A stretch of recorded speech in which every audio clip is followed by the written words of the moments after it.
Vamos começar então, gente. Vamos orar?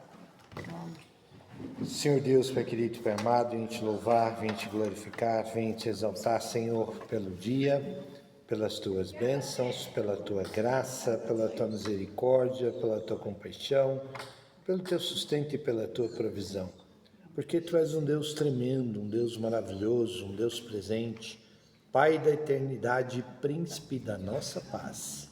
Porque tu és Senhor e Salvador das nossas vidas, um Deus de amor e um Deus galardoador. Por isso nós pedimos em nome de Jesus, continua nos abençoando, nos dando da tua bênção, nos dando da tua graça, nos dando da tua misericórdia.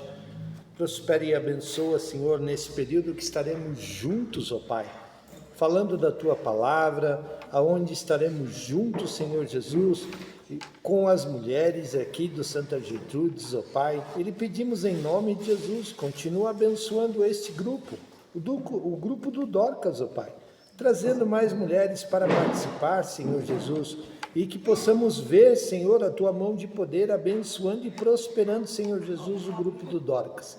Em nome de Jesus e para a honra e glória do teu nome. Usa a tua palavra e fala aos nossos corações aquilo que tu tens para nós na tarde de hoje. Em nome de Jesus. Amém. Amém.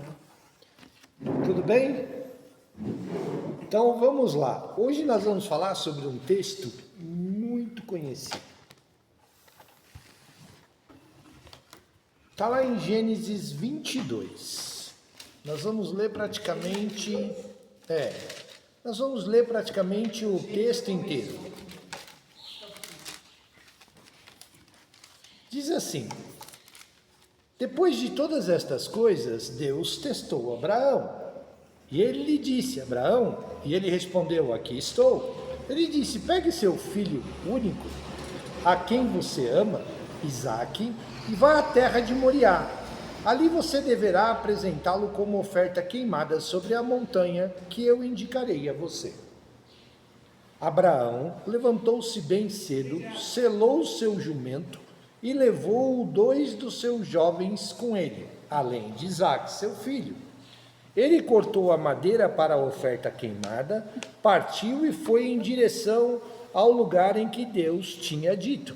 No terceiro dia, Abraão ergueu os olhos e viu o lugar à distância. Abraão disse aos jovens: permaneçam aqui com o jumento. Eu e o menino iremos até lá, adoraremos e voltaremos até vocês. Abraão pegou a madeira para a oferta queimada e colocou-a sobre Isaque, seu filho. Então ele tomou em sua mão o fogo e a faca, e os dois prosseguiram juntos. Isaque disse a Abraão, seu pai: meu pai? Ele respondeu: aqui estou, meu filho.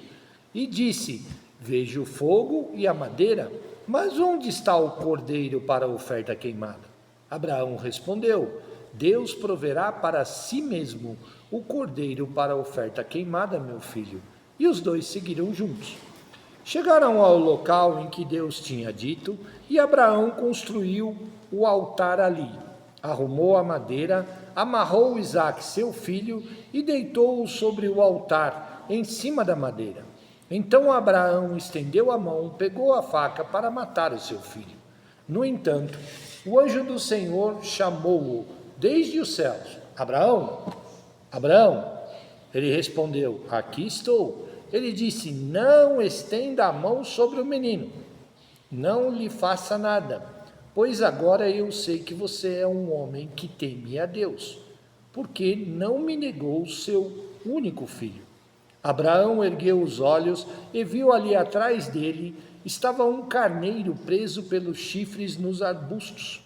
Abraão foi, pegou o carneiro e ofereceu como oferta queimada em lugar de seu filho. Abraão chamou o lugar de O Senhor vê. Como se disse nesse dia na montanha: o Senhor é visto. O anjo do Senhor chamou Abraão pela segunda vez desde os céus e lhe disse: jurei por mim mesmo, diz o Senhor, que pelo fato de você ter feito isso, pois você não me negou seu filho, seu único filho, com toda certeza eu o abençoarei e também multiplicarei seus descendentes, como as estrelas dos céus, ou os órgãos, como as estrelas do céu, ou o grão de areia estendida sobre o litoral. Seus descendentes possuirão as cidades de seus inimigos, e por meio de seus descendentes todas as nações da terra serão abençoadas, pois você obedeceu a minha ordem.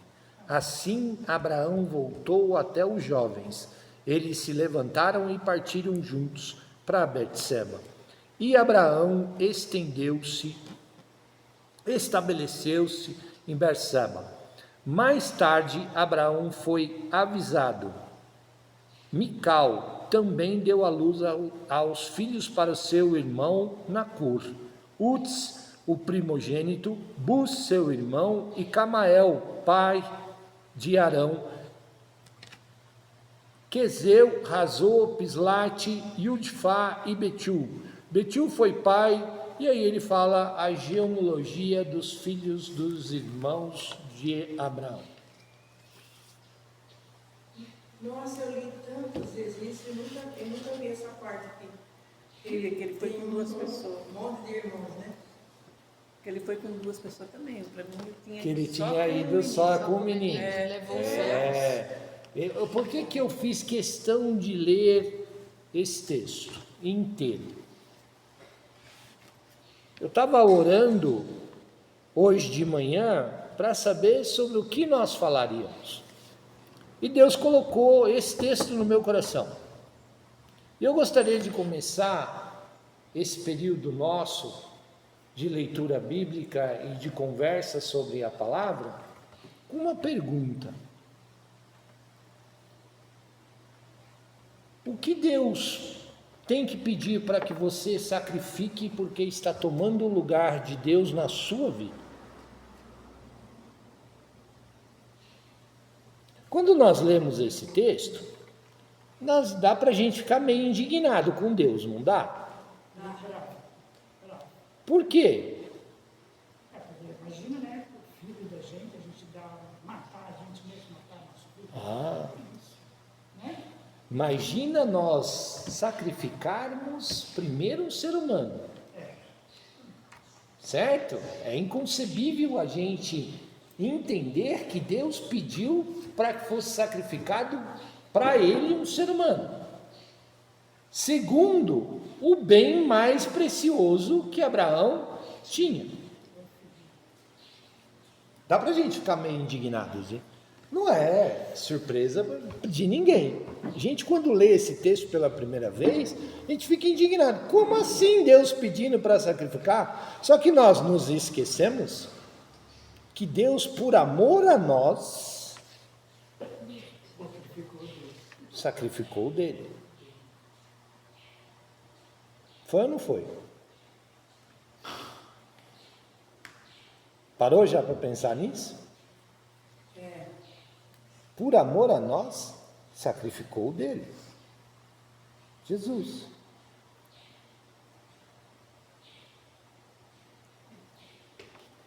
Eu acho que ele sacrificou porque ele tinha certeza que eles.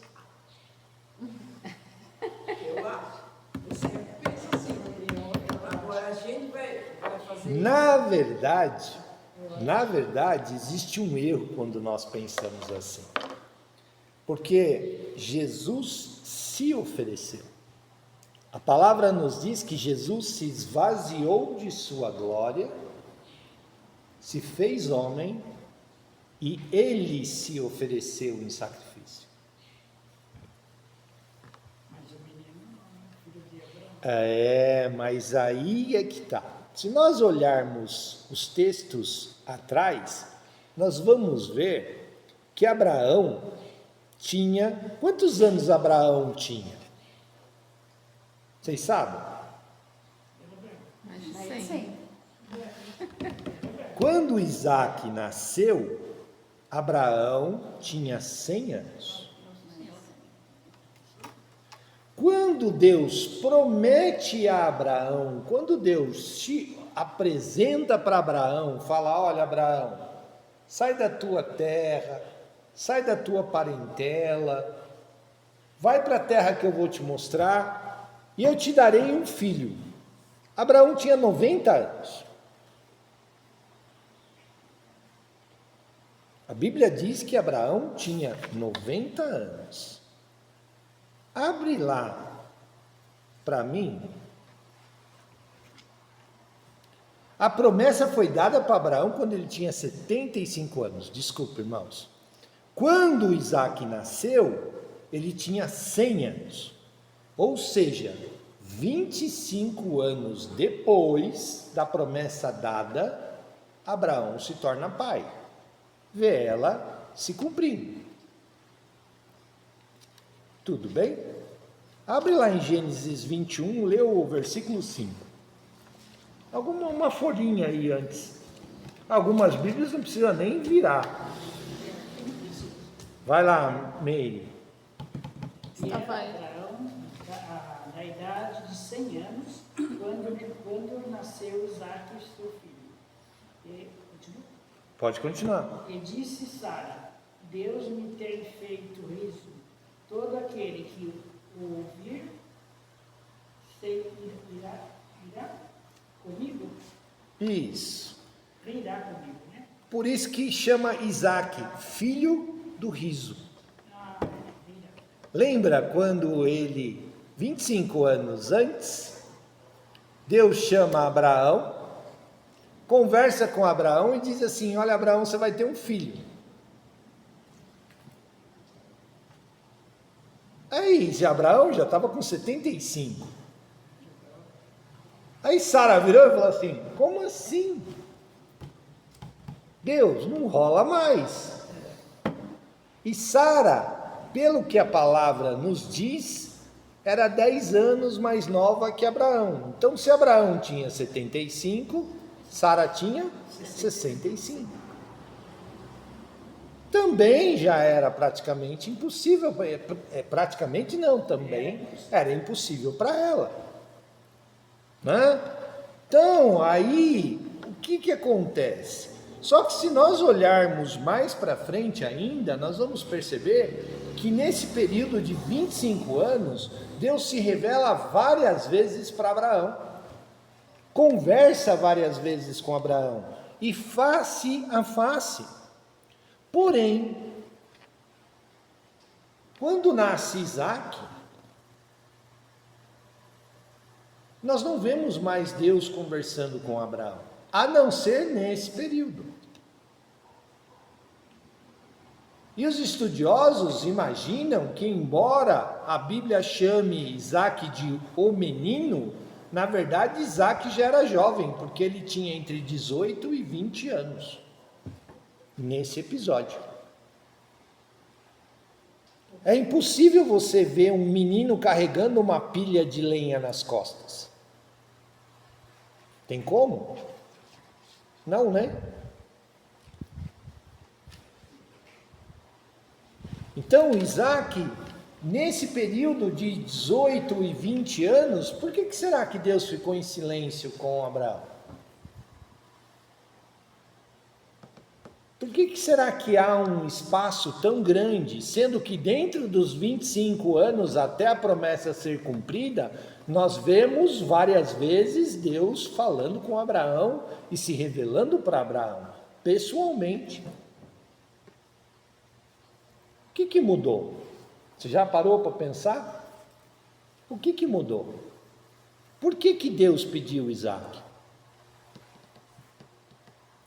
Porque Deus deixou de ser a prioridade de Abraão e Isaac passou a ser a prioridade de Abraão.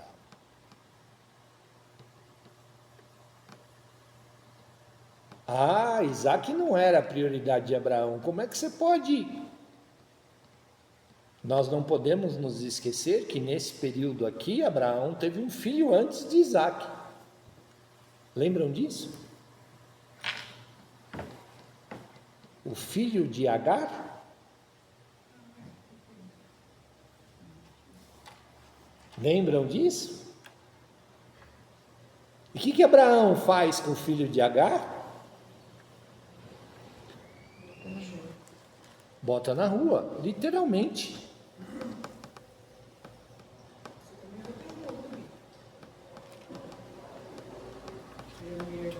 Literalmente.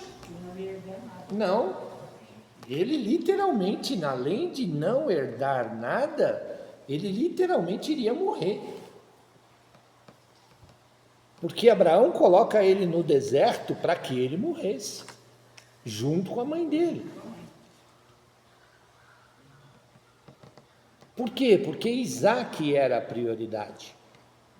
E Abraão, para tomar essa atitude, não consultou nem Deus. Mas será que Deus iria abençoar isso? Iria, porque se nós lermos a história toda, nós vamos ver que Deus poupa a vida de Ismael e de Agar, sua mãe. Manda um anjo lá para protegê-los no meio do deserto. Por quê? Porque era filho de Abraão. Então eu volto a fazer a pergunta de novo. Caminhamos até aqui, eu vou perguntar para vocês novamente. O que é que, se Deus se apresentasse para você hoje, o que Ele pediria que você sacrificasse, porque está tomando o lugar de Deus na sua vida?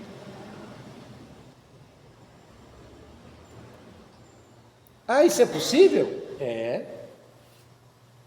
Os nossos filhos muitas vezes tomam o lugar de Deus no nosso lugar, na nossa vida.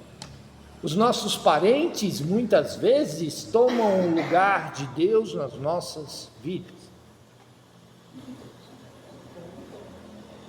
As nossas finanças. Eu conheço gente que deixa o carro, dá mais valor ao carro do que estar na presença de Deus. Dá mais valor aos bens materiais. Até que chega um momento em que Deus vira e fala assim: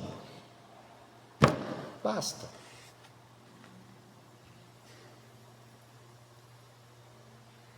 Uma vez um senhor me perguntou e falou assim: por que você não tem um ótimo carro? Carrão do ano. Falei, porque teve uma época da minha vida que eu prezava isso.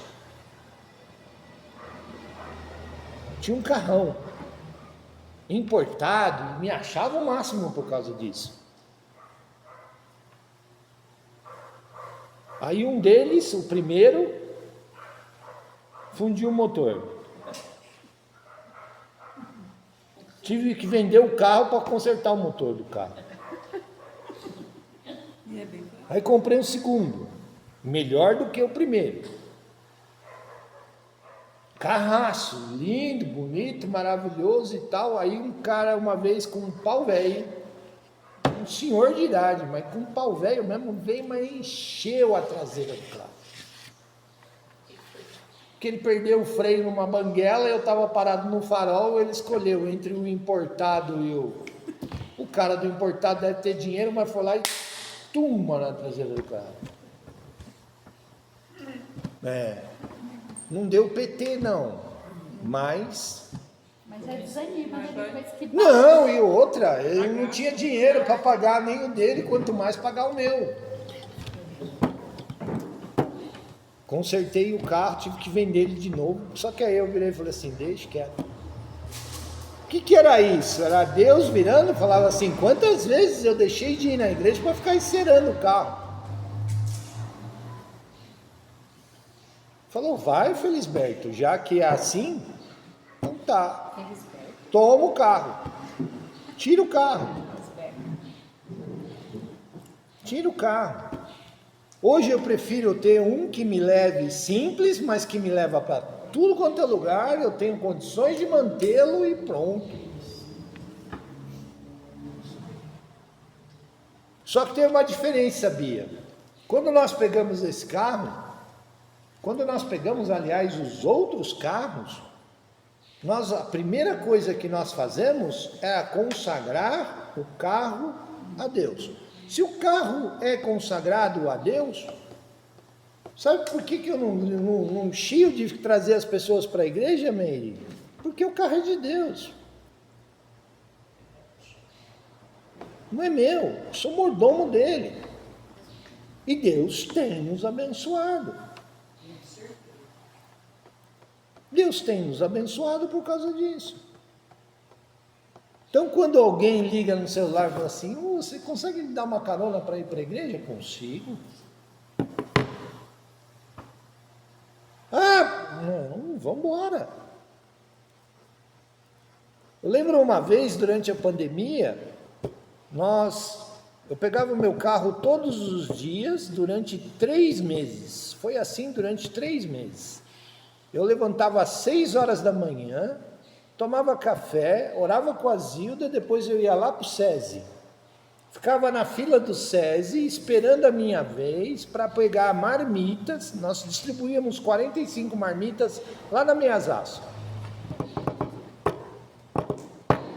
Eu costumava dizer, Vilma, que a gente entregava as marmitas para a favela. Eu não sabia que existia a favela da favela, mas existe. Sabe qual é a favela da favela? A favela da favela são aquelas pessoas que não têm o direito de ter nem o seu barraco dentro da favela. Elas são excluídas e moram na calçada da favela.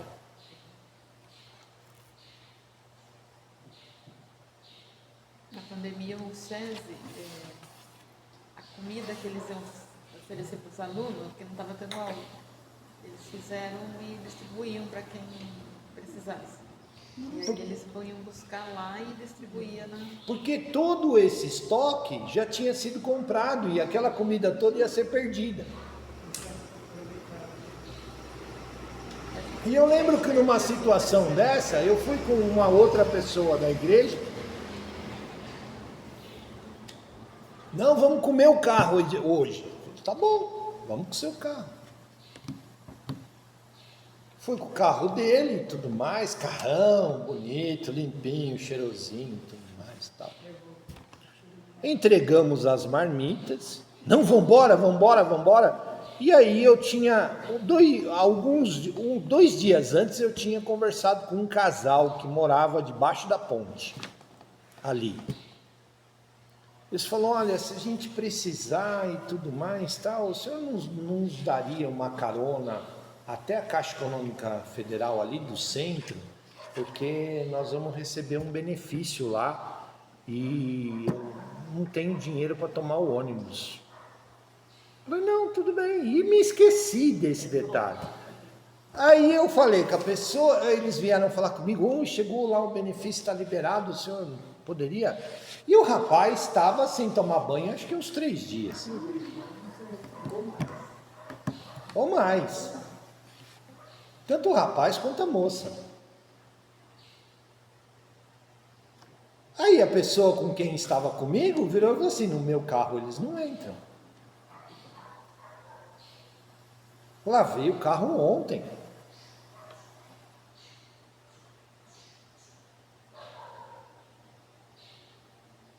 Tudo bem. Aí dei uma desculpa qualquer para o casal, falei assim, olha, eu vou na minha casa.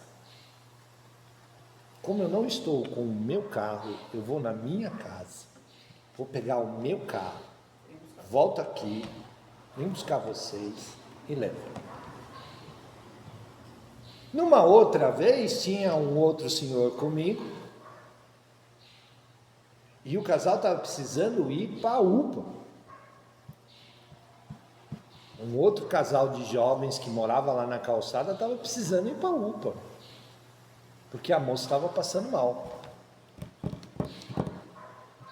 Terminamos de distribuir as marmitas, daqui a pouco o senhor virou e falou assim, você vai levar eles na UPA? Eu falei, vou. Por quê? Ele falou, porque o carro não é meu, eu sou mordomo dele.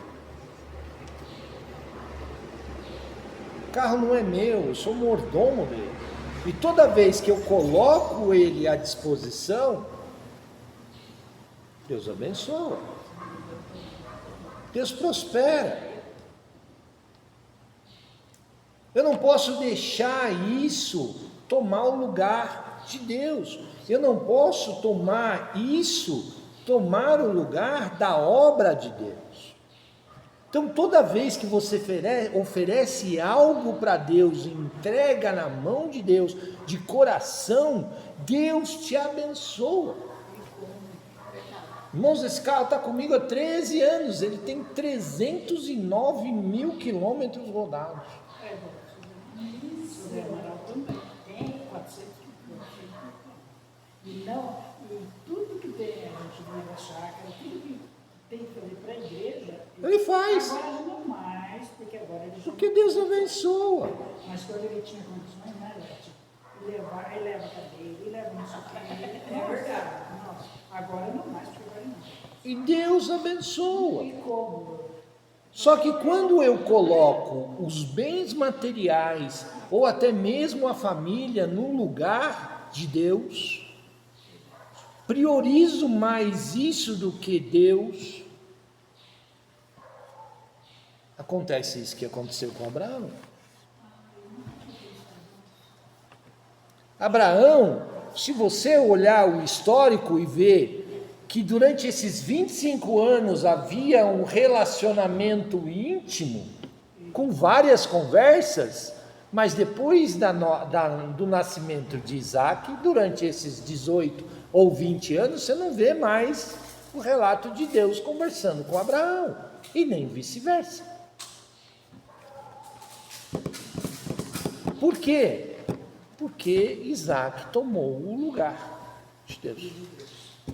E aí o livro começa assim: depois de todas essas coisas, Deus testou Abraão. Versículo 1, do capítulo 22. Deus testou. Ele ia deixar Abraão chegar até os finalmente? Não, não ia. Mas testou. Testou a fé de Abraão.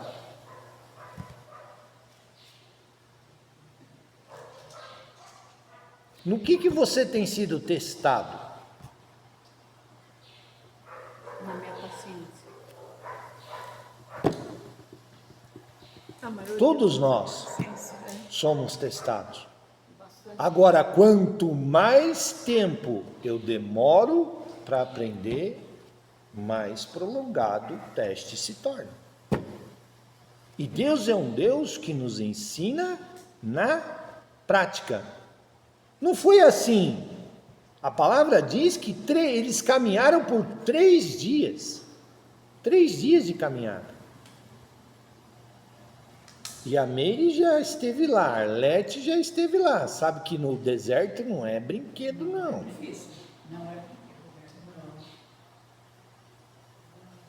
Isso porque elas devem ter passeado lá no deserto de carro, com arzinho condicionado, lindo, bonito, maravilhoso. Com a garrafinha de água dentro do De ônibus. vez em quando lá, em algum lugar a gente via uma geladeirinha de Coca-Cola. Naquela época não tinha nada disso, não. Era na solinha mesmo e debaixo do solzão, rachando a mamona. Tá certo? E carregando peso. Porém, vejam só que beleza. Esse texto aqui remete a Jesus.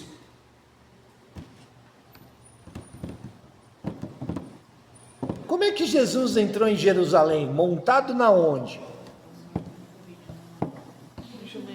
Num jumento. E Isaac estava sendo levado junto com a madeira aonde?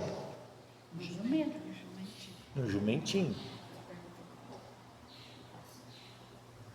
Jesus desce do jumento, acontece tudo o que acontece, aí maltratam Jesus, e Jesus é obrigado a carregar o quê?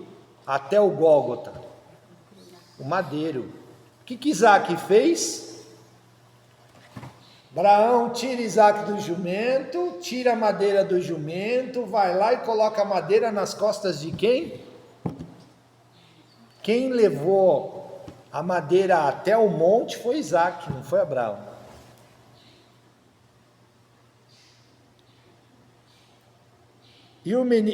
E Abraão disse aos jovens: permaneçam aqui.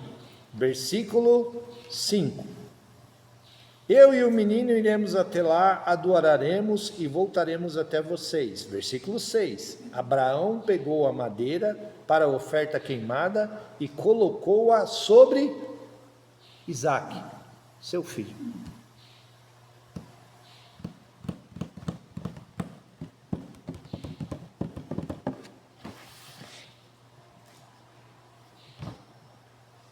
Parecido com Jesus? Será que é mera coincidência? Não. Era Deus mostrando qual seria o propósito. E como seria o sacrifício de Jesus. Por quê? Porque quando o altar está pronto, Isaac pergunta: aonde está? O interessante é que Isaac não se debate. Isaac não debate com o pai. Isaac aceita. Porque Isaac também estava, a partir daquele momento, começando a ter a sua primeira experiência com Deus. Era a primeira experiência com Deus dele. Era a primeira. Então, não tem coincidência nesse texto. É Deus mostrando que Ele iria oferecer o Filho dele no nosso lugar. Mas eu volto a repetir a pergunta: se Deus te pedisse, testasse a sua fé hoje, o que Ele pediria em sacrifício para você?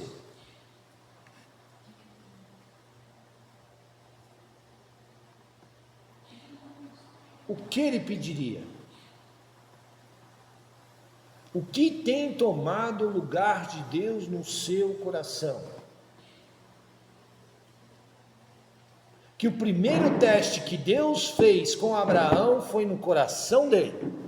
Você já pensou como ficou o coração de Abraão quando Deus vem e pede Isaque? Olha, Abraão, você vai pegar o seu filho e vai me oferecer em oferta queimada. Você vai construir um altar, vai colocar ele sobre lá, vai matar ele, vai tocar fogo no corpo. Se coloca no lugar de Abraão. Se Deus pedisse isso para você hoje, como é que ficaria o seu coração? Quando eu brinco com meu filho, eu falo a vida que eu dou tio. Já falei até para ele falar para a filha minha. Ah, falar é uma coisa, fazer é outra. Né? Fazer é outra. E aí, o coração de Abraão deve ter ficado em frangalhos. Abraão deve ter ficado em frangalhos. Se eu fosse Abraão, e ele, detalhe, que se passou uma noite, eu acho que eu não. Por muito menos a gente já não dorme. Por muito menos. A gente já fica preocupado com muito menos. Se isso acontecesse, Abraão não deve ter pregado o olho aquela noite. Porque a gente perder Deus levando já Uma semana. a gente vive, mas Misericórdia. O coração fica dando pedaço. Porém, feito o teste, Abraão obedecendo, vai lá, vamos ver lá do versículo 15 ao 18.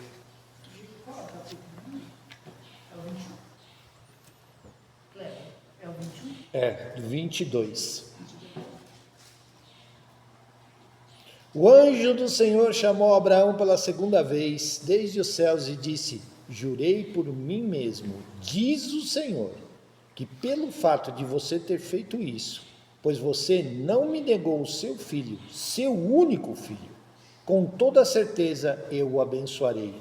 E também multiplicarei seus descendentes como as estrelas dos céus e os grãos de areia como um litoral. Seus descendentes possuirão as cidades de seus inimigos, e por meio de seus descendentes todas as nações da terra serão abençoadas, pois você obedeceu a minha ordem. Abraão tinha quantos filhos? 2. Isaac e Ismael. Aliás, Ismael e Isaac. Sabe quem é Ismael hoje? Quem são os descendentes de Ismael hoje? Os árabes. Arábia Saudita. São descendentes de Ismael. Por isso que eles são chamados de ismaelitas. Quantas nações tem aí?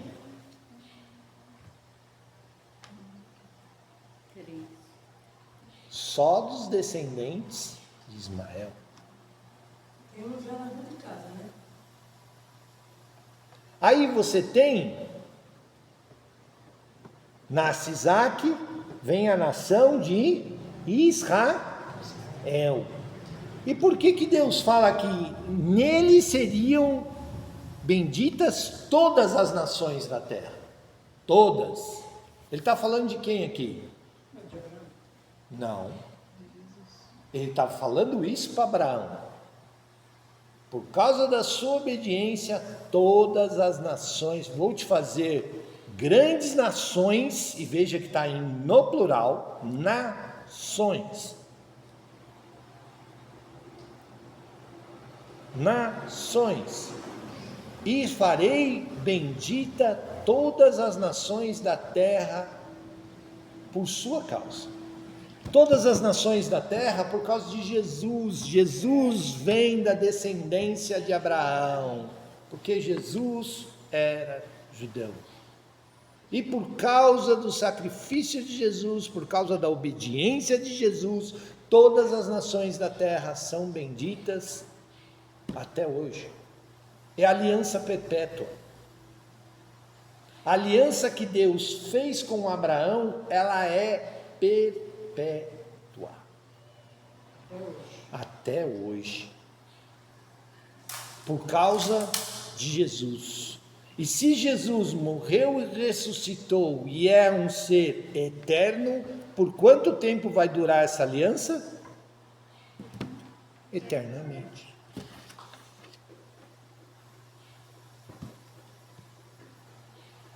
Deu para entender?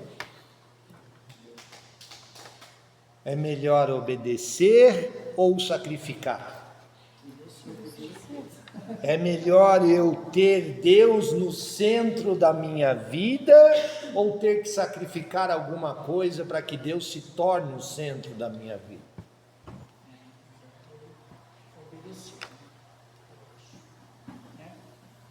É melhor nós termos Deus o centro das nossas vidas. A palavra diz: busca primeiro o reino dos céus e a sua justiça, e as demais coisas nos serão acrescentadas.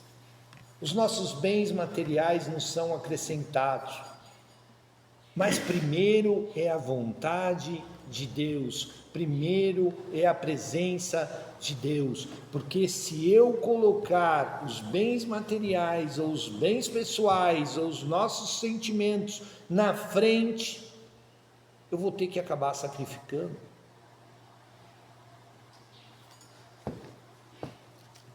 Deu para entender?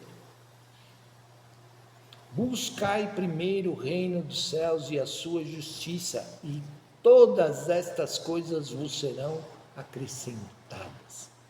Todas as demais coisas, filhos, bens, sentimentos, além de tudo passar, elas nos são dadas de graça. Agora, quando eu coloco isso na frente de Deus, eu tenho que lutar por elas.